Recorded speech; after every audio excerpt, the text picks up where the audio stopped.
You're about to learn the 3 things that I gave a student that literally made his 3 putting vanish. Now Kevin's a student, he's 62 years old, just recently retired, he's a banker, and he's playing golf 3-4 times a week now.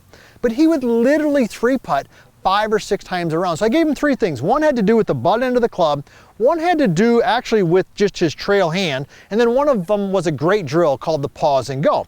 Now typically when people 3-putt a lot, they're struggling with distance control, which means they're not rolling the ball the right distance. Now, that can be a byproduct of having too much loft at impact. And the first thing that I told Kevin was, I said, hey Kevin, take the butt end of the putter and move it slightly forward so that the butt end of the putter is on the front side of the golf ball.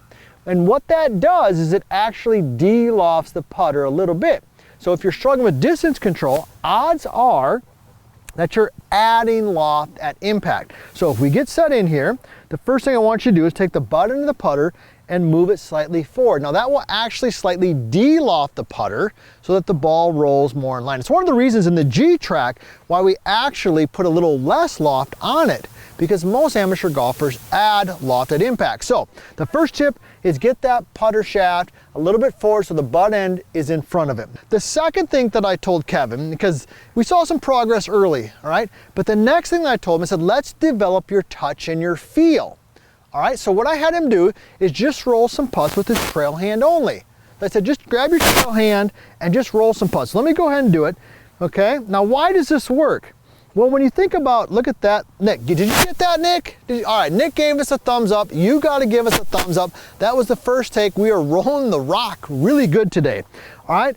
But the reason that works is because think about other stuff.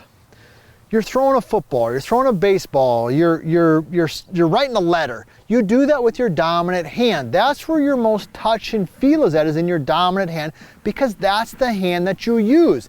And the same thing holds true when you putt. You want touch, you want feel. So by just rolling some putts with your trail hand only, that can naturally help you. Now the last thing that I told them was a drill called the pause and go. This is one of my favorites. And at first, Kevin, he kind of struggled with it, I'm not gonna lie. But with practice and with time, you got better at it.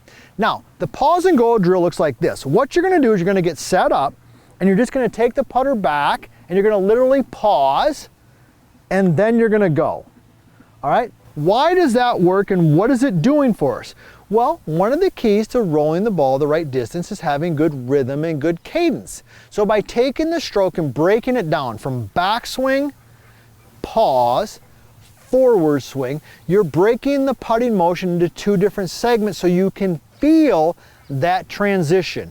Because in the transition is where the magic happens. You look at great putters and the putter flows back and it flows forward. And you look at people who struggle with distance control, it goes back and then it goes forward in a jerking motion. So the pause and go drill, I get set in there, I take it back, I literally pause, and then I go, just a little bit short. That can improve the rhythm and the cadence. Kevin went from 3-putting 5 or 6 different times around to his 3-putting literally vanished. Now that we've improved Kevin's putting, check out my next video where your trail hand can take your putting to the next level.